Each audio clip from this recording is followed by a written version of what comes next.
Hello everyone. I hope लग रहा है मेरी आवाज़ आप सभी को बहुत ही क्लियरली आ रही होगी। ओके, तो जैसे कि आज के इस इम्पोर्टेंट सीरीज में मेरे पास ये दो किताबें हैं। एक है इंडियन कॉन्स्टिट्यूशन एट वॉर और एक है पॉलिटिकल थ्योरी जो 11th क्लास की है, राइट। और एक है लक्ष्मीकांत, राइट। लक्ष्मीकांत की बुक अभी मिल नहीं रहा है, पता नहीं किधर रखा हुआ है।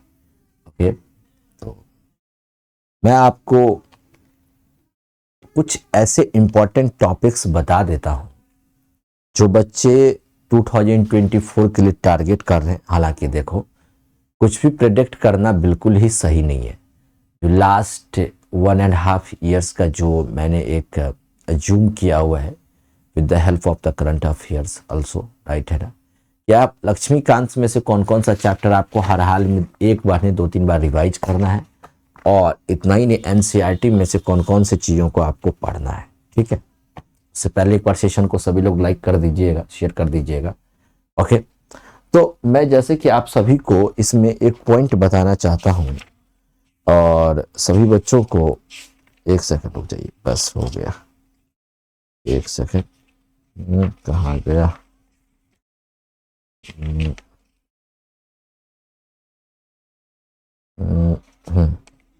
ठीक है।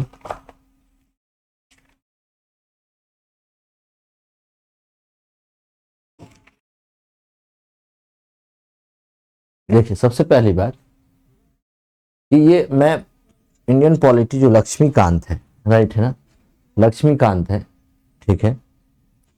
इसमें से अगर आपके पास टाइम ना भी हो, ठीक है, ऐसे बच्चे जो वर्किंग प्रोफेशनल हैं और अपने टाइम को लेकर के वो चाहते हैं कि सर मैं सेलेक्टेड चीज को ही पढूं, तो ताकि मेरा प्रीलिम्स ना रुके, ठीक है।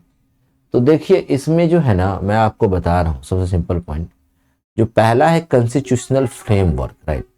किस प्रकार कॉन्स्टिट्यूशन को किस तरीके से फ्रेम किया गया है, राइट है सर। उसका कॉन्स्टिट्यूशनल बॉडी, सॉरी, कॉन्स्टिट्यूशनल क्या तरीका रहा है, कॉन्स्टिट्यूशनलिज्म क्या रहा है, उसको थोड़ा सा आप पढ़ लें, ज़्यादा बेहतर होगा।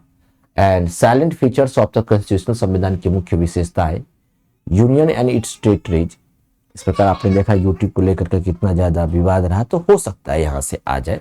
तो इन टॉपिक्स को अगर आपने पढ़ भी लिया होगा तो एक बार रिवाइज कर ले।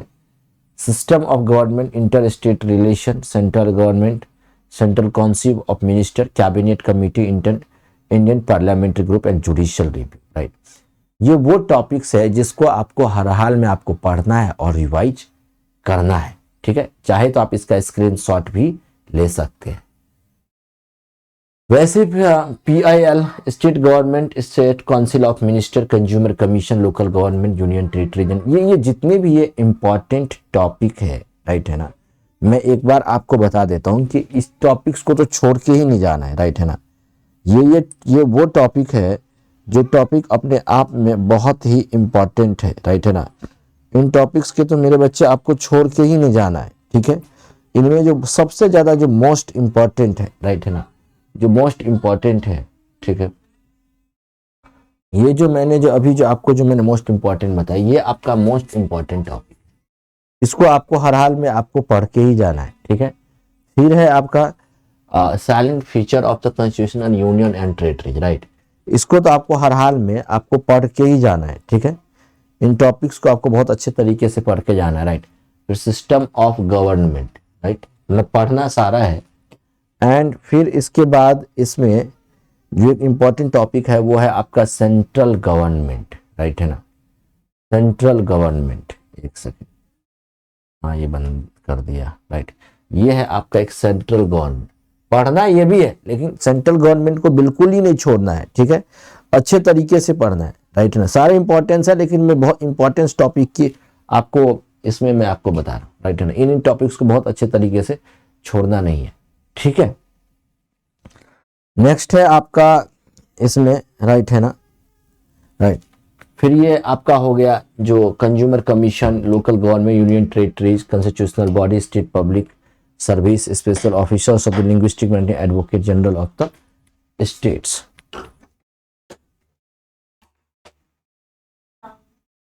क्लियर, उधर उधर क्लियर, राइट। फिर उसके बाद जो है आपका non constitutional body national human rights, central information commission, central bureau of investigation, देख रहे हो देश में किस तरीके का लेकर के सीबीआई को लेकर के, लोकपाल और Lokayukta, national investigation agency, delimitation commission of India, right, other constitutional जिसमें ऑफिशियल लैंग्वेज, पब्लिक सर्विसेज अगर कुछ है, right, political dynamics, election law, election reforms, right है ना, एंटी डिफेक्शन लॉ, वर्किंग, ये जितना भी इंपॉर्टेंट टॉपिक्स है ना, ये सब मैंने लक्ष्मीकांत से ही लिया है, राइट है ना, कि एटलीस्ट स्टूडेंट को इन टॉपिक्स को एक बार अच्छे तरीके से पढ़ लेना चाहिए या रिवाइज कर लेना चाहिए कि यहाँ से ताकि क्वेश्चंस आए तो आप इन क्वेश्चंस को आपसे ना छूटे, ठीक है, अच्छे तरीके से आप कर लें अपना, आप थॉट प्रोसेस जो बहुत अच्छे तरीके से क्या कर लें कि आप बना लें बेहतर तरीके से, ये ज़्यादा इम्पॉर्टेंट है, ये बहुत ज़्यादा इम्पॉर्टेंट है, ठीक है, राइट, ओके। उसके बाद जो है मैं आपको इसमें बताता हूँ, जो हमारा 11th क्लास की ये जो बुक है, राइट है, 11th क्लास की जो हमारी जो ये बुक है आपके पास पॉलिटिकल थ्योरी वाला, राइट है ना, इसमें से आपको बहुत ही अच्छे तरीके से चैप्टर नंबर 2 देखिए, ये chapter number 2 and chapter number 3 और ये राइट्स, फ्रीडम, इक्वलिटी और राइट्स को आपको अच्छे तरीके, और ये सिटीजनशिप, राइट, 2, 3, 5, 6 को इसको कम से कम आपको 3 बार पढ़ के जाना है, 3 टाइम्स रीड को जाना है, टाइम मिले तो आप इसको भी आप पढ़ सकते हो, इसको भी आप पढ़ सकते हो, ठीक है। तो ये बहुत इंपॉर्टेंट है, आप चाहो तो आप इसका स्क्रीनशॉट ले सकते हो अच्छे तरीके से, राइट है ना, ये बहुत ज़्यादा इंपॉर्टेंट है बेहतर तरीके से, राइट है ना। हाँ, ये भी इंपॉर्टेंट है, लेकिन ये मेंस के पर्सपेक्टिव से इंपॉर्टेंट हो जाता है अगर आप मेंस देने का प्लान कर रहे हैं, ठीक है। उसके बाद नेक्स्ट है आपका एक बुक है आपका, राइट है ना, आपने देखा होगा Indian constitutional at work, right है ना, तो अगर आपके पास ये बुक हो तो इसमें जो मैंने लगाया है इसमें, राइट है ना, प्रीलिम्स के पर्सपेक्टिव से constitutional why and how, right, एक तो ये और एक ये rights in the Indian constitution, right है ना, rights in the Indian constitution, एक सेकंड और ये थर्ड, इलेक्शन एंड रिप्रेजेंटेशन, ये बहुत ज़्यादा इंपॉर्टेंट है, इन टॉपिक्स को आपको अच्छे तरीके से आपको पढ़ के ही जाना है, ठीक है, राइट है ना, इसको। और एक बहुत important the philosophy of the constitution, क्योंकि आजकल जो यूपीएससी में जो क्वेश्चंस आ रहे हैं वो फैक्ट से नहीं आ रहे, वो फिलोसफिकल बेस्ड ऑफ क्वेश्चंस आ रहे हैं, आपको क्वेश्चंस दे देगा, उसके स्टेटमेंट कंक्लूजन होंगे, फिर आपको उसमें से करेक्ट करना है, या 4-5 स्टेटमेंट दे दिया, इसमें से आपको बताना है कौन सा सही है कौन सा गलत है, या कुछ ऐसी चीज़ें दे दिया उसको मैच करने के लिए बोल दिया गया, राइट। ये बहुत इंपॉर्टेंट, हालांकि इंपॉर्टेंट ये सारी चीज़ें भी है, इसको अगर आपने वहाँ से पढ़ लिया बेहतर तरीके से, फिर भी लेकिन एनसीईआरटी में एक तो ये वाली चीज़ें आपको पढ़ना बहुत जरूरी है, एक ये वाली चीज़ें आपको पढ़ना जरूरी है, ठीक है। अगर अच्छा लगा हो, राइट है ना, अगर तो आप दूसरों को भी शेयर कीजिए ताकि वो भी अपने तैयारी को एक नया आयाम दे सके, ओके। और मैं तो यही समझता हूँ कि यूपीएससी की तैयारी के लिए इंपॉर्टेंट कुछ भी नहीं होता, यूपीएससी की तैयारी के लिए अगर इंपॉर्टेंट है तो आप साइकोलॉजिकल कितना प्रिपेयर है, राइट है ना। बहुत सारे ऐसे बच्चे होते हैं जिन्होंने कई बार प्रीलिम्स निकाला फिर वो मेंस में अटक जाते हैं, कई सारे ऐसे बच्चे होते हैं जो 5 ईयर्स से तैयारी कर रहे होते हैं, उनका प्रीलिम्स तक नहीं निकलता है, राइट। अल्टीमेट जो प्रीवियस ईयर का क्वेश्चंस है, एक एक ऑप्शंस को भी आप सोचे, अगर ऑप्शंस गलत है तो वही ऐसा क्यों ऑप्शंस गलत है, राइट, उस पर आप थिंक करें, you have to think, right है ना, आपको सोचना है कि क्यों गलत आ रहा है, क्या गलत आ रहा है, अगर कहीं से कुछ मिस्टेक आ रही है, राइट है ना, तो आप इस तरीके का एक सीट बना लो, जैसे मेरा सीट होता है, इस तरीके से आप भी अपना सीट बना सकते हो, वहाँ पे राइट डाउन कर सकते हो, फिर उस पर आप वर्क करो। और मैं सच बताऊँ, ये बहुत टाइम है, ये मत सोच, राइट, 1.5-2 महीने का भी आपके पास टाइम है, आप आराम से इस एग्जाम को क्रैक कर सकते हो, राइट, अगर आप सही तरीके से अगर आप पढ़ोगे तो, ठीक है। 2-2.5 महीने का टाइम है, ठीक है, तो अच्छे तरीके से पढ़िए, मेहनत करिए, हार्ड वर्क कीजिए, दिन रात एक कीजिए, ओके।